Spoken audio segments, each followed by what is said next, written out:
Welcome back. Most of Asia is under pressure. Both Nikkei as well as Hong Kong markets have a cut of close to about 1.5%, and SGX Nifty, which was earlier down closer to 0.3%, has extended its weakness on the downside. Okay, it's still down 0.3%. Here it was showing a cut of about 0.5%. But anyway, the start could be a bit subdued. Vikas Khemani of Edelweiss Capital and Siddharth Bhamri of Angel Broking join in to talk more about trade. Hi Vikas, good morning and thanks so much for joining in. We've been consolidating in this range of 7850 to 8200 over the last few days, and it's raised some concerns that perhaps some correction is in store for us. How do you read the market moves in the near term? I think, after such a steep rally, markets are bound to correct, and I think, we have seen huge amount of flows, and whatever sort of events which had to happen, are sort of behind us. So in some sense, you might see somewhat consolidation, correction, whatever way you call. But I think, markets will have these kind of tendencies, in shorter term.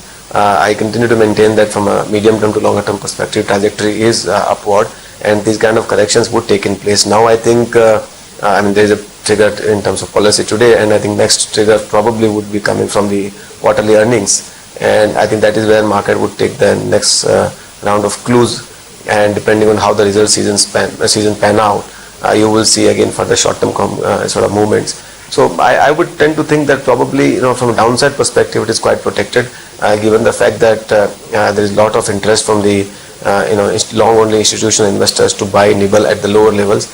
And I think upside will come as and when I think there's new round of trigger, either in terms of a macro or a micro event, and I think that will define probably, up moves. Okay. That's positive, Vikas, to hear that the downside looks protected.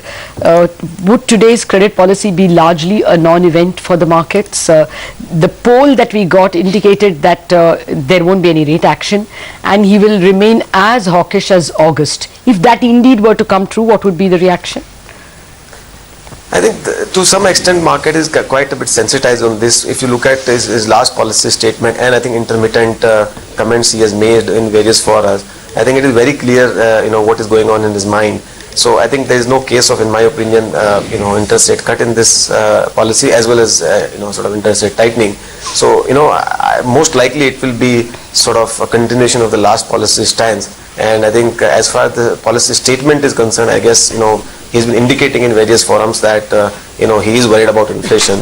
So I would assume that there is no case for he kind of softening that stance in today's policy.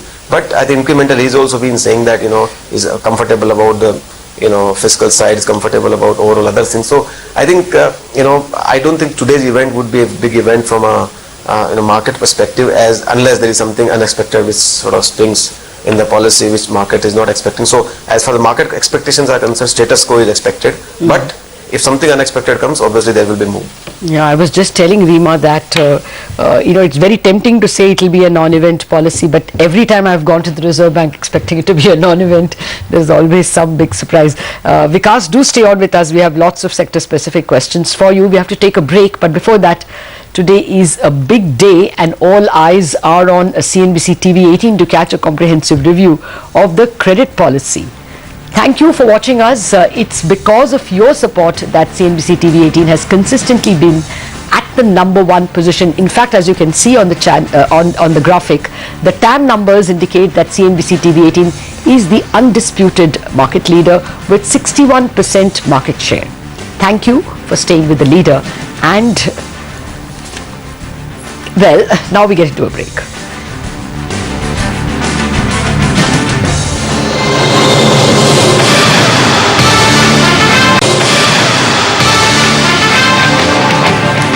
Welcome back.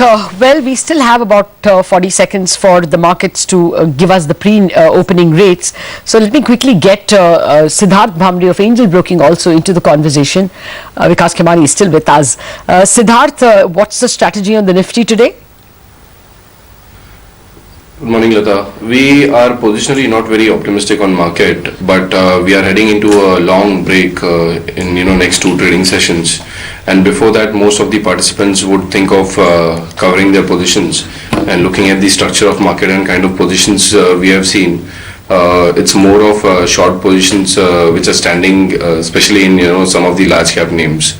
So we do have a lot of to talk on Bank Nifty and Nifty and some of the stocks. but that we can probably do after opening. Yes, actually it's a photo finish. The pre-opening rates have just come in. The first rate is a minor negative. I would assume it will be negative, but the Nifty has gone all over the place. It's 0.8, it's almost 1% higher. So clearly that's not how we should expect the markets to open. Now it is 2% higher, 1.5% higher. So the Nifty is going berserk. Maybe a wiser thing would be to wait for the rupee opening rates, which will be a traded rate. That also expect to be a little under the weather. Remember, it was 61.54 yesterday. I think 61.60 is the first rate I'm getting on my screen. So the dollar is 6 pice more expensive. It has been rising in the global markets against the majors. I think it's almost 110 to the yen, or rather 110 yen needed to buy a dollar now. That's some kind of a near-term high that we are seeing for the dollar, and that's having its impact on emerging market currencies for the past week or so. Jerem was just telling us that the Turkish lira has been decimated by this kind of a strong dollar move. The rupee has been a sedate performer. Today it's 6 pice lower. That's not a great deal of weakness, but even then I'm quite sure that this kind of a green tick on the Sensex and the Nifty is extremely unlikely. So let's ignore it for the moment and go on with our conversation with our experts, Vikas Khemani and Siddharth Pambe. Vikas, what are the sectors that you would now be bullish on? We have seen the market's preference for defensives, a whole lot of buying on IT and pharma stocks. Now that the market has given you a bit of a dip, are you using this to buy the L&Ts and the ICICIs or any of the PSU banks? Absolutely, Lata. I think given this kind of corrections has happened in the high beta or interest rate sensitive stocks, which are aligned to more economic recovery, which is sort of going to come, but obviously it's taking time. So I think those kind of sectors, according to me, having corrected, looking very interesting. There should be some sort of value buying which should happen, and I think is happening as well. According to me, I think economic recovery will happen, and if you are in a good quality stock which is very much aligned towards the economic recovery, you would see these stocks performing well. So whether it is banking sector, private sector, PSU or private, both I think looks very interesting. Especially you find some pockets of value in PSU because they have corrected very sharply. So we do believe that if you were to look at from a sort of short to medium term, I think probably PSU can outperform. But structurally we are positive more on private sector bank.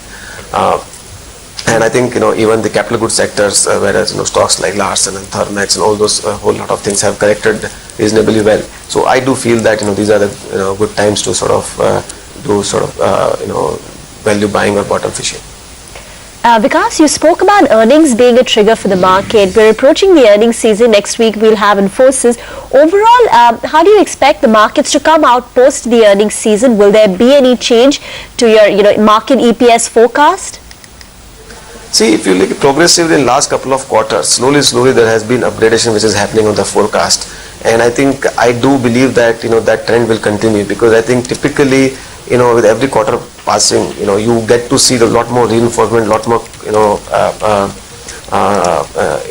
confidence around the earnings growth. And I do believe that I think in this quarter also that same thing should happen, while I think some amount of adjustments has already happened in the previous quarters. So to some extent you might see the lesser adjustment, but I think now the confidence, if current quarters will probably help in building more confidence of FY16 than really FY15, and I think that probably would be the more case. But I do believe that I think you will continue to see a cycle of building confidence towards the stronger earning growth.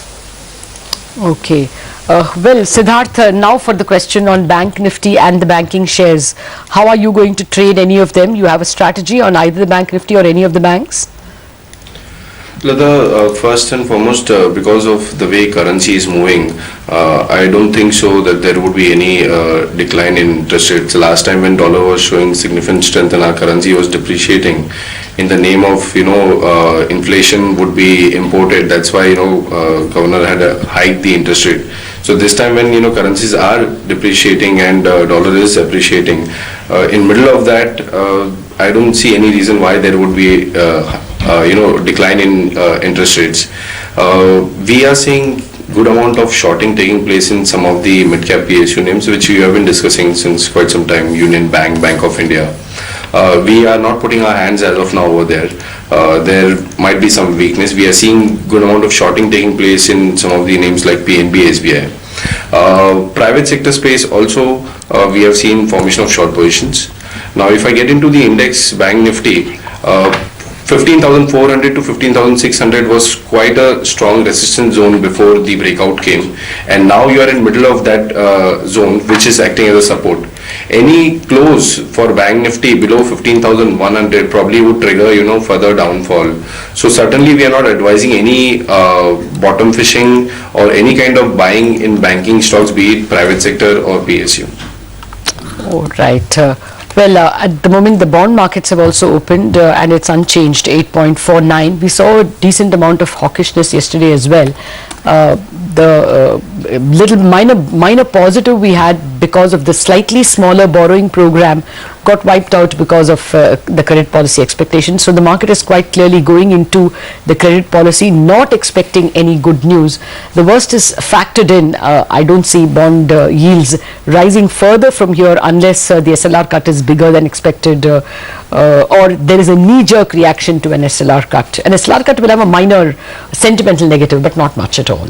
So for now, the 10-year has hardened by about 1 basis point overnight, 8.50 versus 8.49. But as Lata pointed out, the bigger rise in yields came through yesterday when they rose from 8.44 to 8.49 yesterday, and today it's inched up to 8.5%. Because coming back to talking about earnings, your thoughts on Infosys? It's already outperformed, or it's done well in the last 3 months post the new CEO coming in.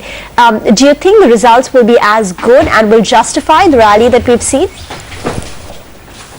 Frankly speaking, I don't think the current rally is necessarily linked to this quarterly earnings. I think this current rally is more building faith in the company. I think it's coming back from a longer term perspective. That management will get it right. I think the Infosys will get its lost glory back. I think it is more, in my opinion, reinforcement of that fact. We've been positive on the stock from long time when the entire market was skeptical, and we believed in this theory that market some point in time will start building faith again back in Infosys on its ability to get back on the growth trajectory. And I think that is what in some smaller manner which has happened in the recent past, and we do think that it will continue to happen. Numbers can come. I don't think it is possible for any CEO to start delivering numbers in the first or second quarter of its stint. That's almost impossible. And also, having said that, even the organization was also kind of changing before he took over. So I would not read too much into this current quarterly earning from a new CEO performance, frankly speaking.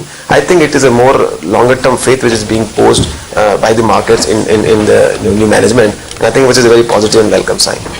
Okay, Lata is headed to the RBI credit policy to give us live coverage. So in her place, Anuj Singhal now joins in. Hi, Anuj. Hi, Reema. Well, the pre-open is absolutely flat, so I think the market wants to wait out for what happens with the policy. But I think you still want to go with the SGX Nifty, and there might be a bit of cut in the morning purely because of the weight of global cues. Okay, let's get in a few more ideas before opening. Siddharth, you're recommending a buy on Reliance Industries? Yeah, this is not from a very medium-term perspective. This is from very short-term perspective. As I mentioned, we are heading into a long break after 2 sessions, and Reliance has shown around 89% rollover with a significant addition of open interest in last series. And in these 2 trading sessions also, we have seen formation of some short positions.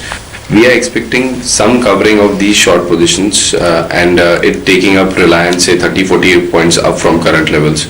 So only for the target of around say 966, 970 we are suggesting to go long.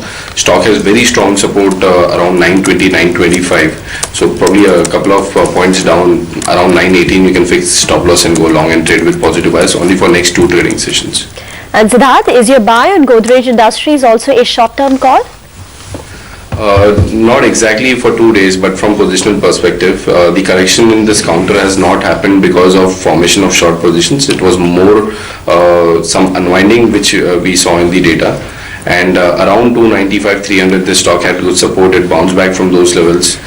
We would probably see further formation of long positions taking place. We have again not very aggressive target, but 331 is what we are expecting. Fix a stop of 298 and go long. Okay, Siddharth and Vikas, thanks so much for joining in and giving us your thoughts on the markets and which stocks look interesting. For now, it's flat, as Anuj pointed out, for pre-open. Nifty is down close to about 0.1%. But let's get in our research team once again.